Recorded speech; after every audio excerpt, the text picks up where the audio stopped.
বর্ষার পানিতে টলমল চারপাশ, আকাশে মেঘ রোদের লুকোচুরি খেলা, আর দূরে মেঘালয় পাহাড়ের কোল ঘেঁষে ভেসে থাকা নীল জলরাশি প্রকৃতির এক অলৌকিক ক্যানভাস হয়ে উঠেছে সুনামগঞ্জের প্রাণকেন্দ্র হিসেবে পরিচিত টাঙ্গুয়ার হাওর। প্রতি বছর বর্ষা এলেই এক ভিন্ন রূপ ধারণ করে দেশের অন্যতম গুরুত্বপূর্ণ এ রামসার সাইট।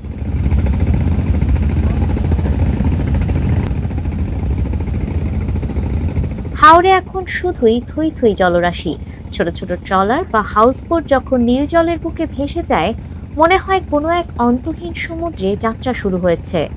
ওয়াচ টাওয়ারের চারপাশের শাপলা শালুকের মেলা, জলের উপর মাথা উঁচু করে দাঁড়িয়ে থাকা হিজল ও করচের বাগান হাওরের রূপকে এক অনন্য মাত্রায় নিয়ে যায়। বর্ষার দিনে হাওরের উপর ঝুম বৃষ্টি আর শেষ বিকেলের সোনালি রোদ দুই পর্যটকদের মোহবিষ্ট করে রাখে।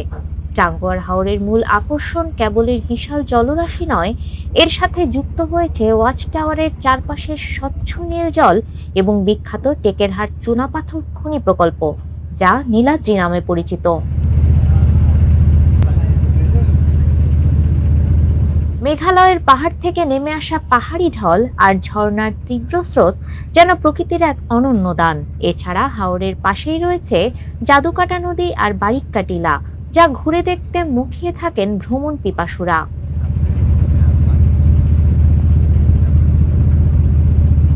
পর্যটকদের নিরাপত্তা ও সুবিধার্থে বর্তমানে হাওরে আধুনিক মানসম্মত অনেক হাউসবোট যুক্ত হয়েছে। তবে বর্ষার এই অনন্য রূপ উপভোগের পাশাপাশি হাওরের পরিবেশ ও জীববৈচিত্র্য রক্ষায় পর্যটক ও স্থানীয়দের প্লাস্টিক বর্জ্য ফেলা থেকে সতর্ক থাকা অত্যন্ত জরুরি।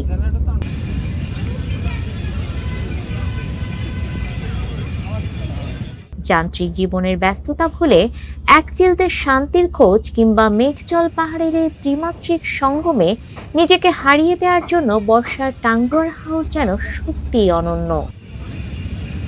আফরিন আপ্পি, আনন্দবাজার।